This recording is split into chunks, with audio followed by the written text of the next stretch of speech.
Hello everyone. আজকে আমি the road not taken by Robert ফ্রস্টের সেকেন্ড স্ট্যান্জাটা নিয়ে আলোচনা করব। তো সেকেন্ড স্ট্যান্জাতে এখানে 5টা লাইন আছে, আমি পড়ছি। Then took the other as just as fair, then having perhaps the better claim, because it was grassy and wanted wear, though as for that the passing there had warned them really about the same.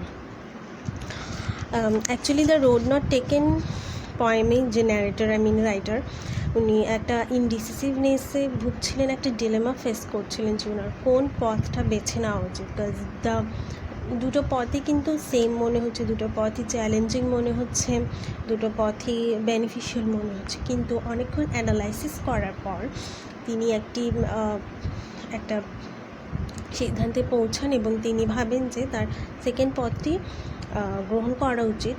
তার পিছনে উনি কিছু যুক্তিও দেখিয়েছেন যে it had not been walked on very much because it's grassy. এই পথটাকে grassy মনে হচ্ছে কারণ এই পথ দিয়ে খুব একটা মানুষ চলাচল করেনি, এজন্য এই পথটিতে অনেক ঘাস পাতা আছে আর এখানে মানুষের চলাফেরা খুব একটা হয়নি বলেই তার মনে হচ্ছে তার এই পথটিই বেছে নেওয়া উচিত। কিন্তু আসলে ইন অ্যাকচুয়াল এটার একটা যে হিডেন মিনিং আছে রাইটার সেটা বুঝিয়েছেন যে মানুষের লাইফে অনেক ধরনের ফেজে কিছু ইনডিসিসিভনেসে ভুগে, কিছু ডিলেমা ফেস করে। সেই লাইক আমরা দুটো পথের মাঝখানে আমরা যখন ডিলেমা ফেস করি যে কোন পথটা বেছে নেওয়া উচিত, সেই জিনিসটাই কবি এখানে দুটো পথ দ্বারা বুঝিয়েছেন, দুটো পথ দিয়ে উপলব্ধি করতে বলেছেন।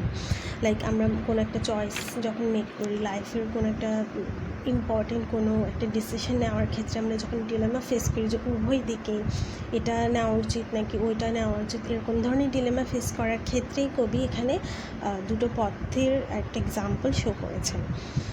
To the stanza 4, the poet kept on looking at one path for a long time to check if it's the right path for him or not, and then he decided and started walking on another path because he felt that the both paths were equally good.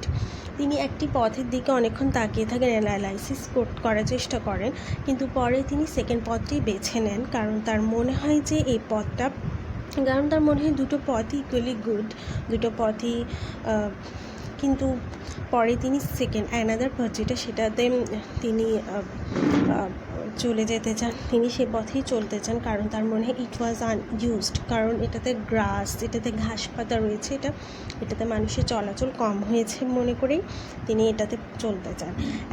And wanted wear means that, এখানে second লাইনে the wanted wear আছে, এখানে wanted ওয়্যারে third লাইনে wanted wear বলতে কবি বুঝিয়েছেন it was not walked over by many people, এই পথ দিয়ে খুব একটা মানুষ চলাচল করেনি। So he realised that both the paths had been worn out the same way even in our life.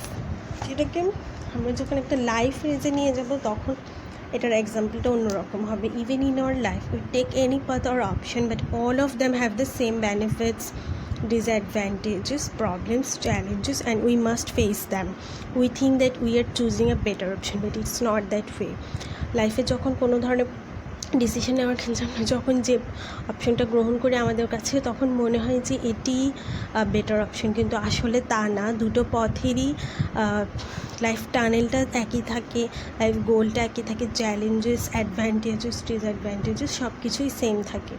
So এখানেও কবি এটাই বুঝিয়েছেন যে দুটো পথের টানেলই কিন্তু একই, কিন্তু কবির যেটা ঠিক মনে হয়েছে, কবির যেহেতু মনে হয়েছে এখানে খুব একটা মানুষ চলাচল করেনি, এটা গ্রাসি ছিল, আনইউজ ছিল, এই জন্যই কবি এই পথটি বেছে নিয়েছেন।